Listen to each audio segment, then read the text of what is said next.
This look is inspired by Kareena Kapoor, who is a Bollywood celebrity and walked the ramp as a showstopper for an emerging new fashion designer. Kareena was seen in a black and white knee-length tie-up coat. It's a very futuristic sort of look with a very bold cat eye, minimal makeup, and a very glamorous updo.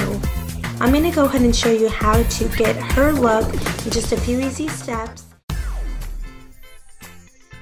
Part the hair, just taking a section from ear to ear right there at the front, and then we're just going to kind of part that away for now. Then we're going to take the remaining section in the back and we're going to part that in two. So split that into two, and with the help of this boar bristled brush, smooth out the texture of the hair. So I am pulling this hair back as I am going to be creating a ponytail. I'm just kind of creating a sort of loop right down the center to help me put in these sponge rollers. And then I'm going to go ahead and pull that upwards and then roll my hair following the angle of that roller. You do have to play around with this just a little bit to kind of get the technique down on how to use these. So then what you want to do is take the ends and curl them inwards to hide the roller so you're not seeing them. So go ahead and then just put your hair over the rollers, kind of hide the rollers and pin them into place with bobby pin. If you were going to be going out while sporting a hairdo rocking these sponge rollers, of course you want to look in a mirror, repeating this step on the other side. Now these sponge rollers that I'm showing here, these are the first time I'm actually showing them on my channel, as they can kind of mold into any shape. I'll be featuring them in many more hair tutorials. The Kareena Kapoor look that I was inspired by, I didn't have a thorough picture of what her hair looked like in the back, so I actually just came up with this look. I did see some pictures later on. It looks like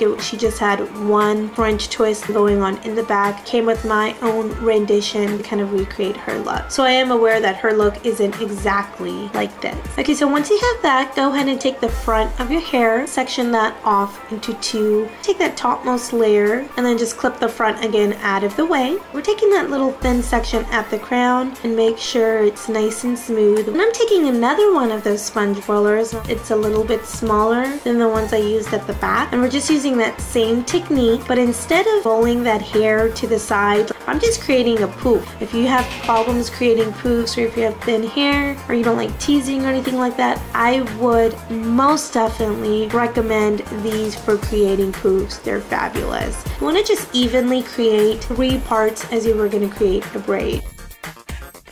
And I actually teased this front section before doing this, and that's why my hair kind of has that weird texture to it. Now here is a quick tip. Go flat iron this front section of hair to get that polished look. Make sure it's as smooth as possible. Then go ahead and do what I'm going to be doing here, which is just take 3 strands of hair. As you can see, it's not very smooth, and so that's why the end result turned out not how much as I wanted it. But you're getting the gist or the idea of how this look could have played up differently if I would have smoothed out the texture. Then we're going to begin by braiding the hair. Now the important step is you want to start braiding by going in a backward motion like this. Once you get to the end of the braid, you want to keep one hand and hold it there. Then what I'm doing is loosening up the braid slowly. Now while I'm loosening that up, I'm pushing the little locks upwards toward the root of my hair. As you can see here, this did take several tries. The reason why I have so many flyaways and stuff is because my hair was teased, and I would not recommend teasing it before this step.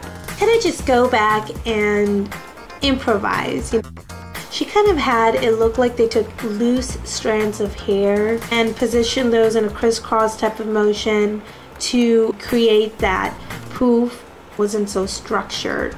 So that's where I came up with the idea of creating this braid, which will give me that look that it looks like I spent the time to take each layer and, you know, pin those into place, where I only just created a braid and loosened it up. It makes it look very glamorous and like you spent a whole lot of time and you really didn't. Really hope that you do like this tutorial. That's pretty much the whole look. Don't forget to thumbs up.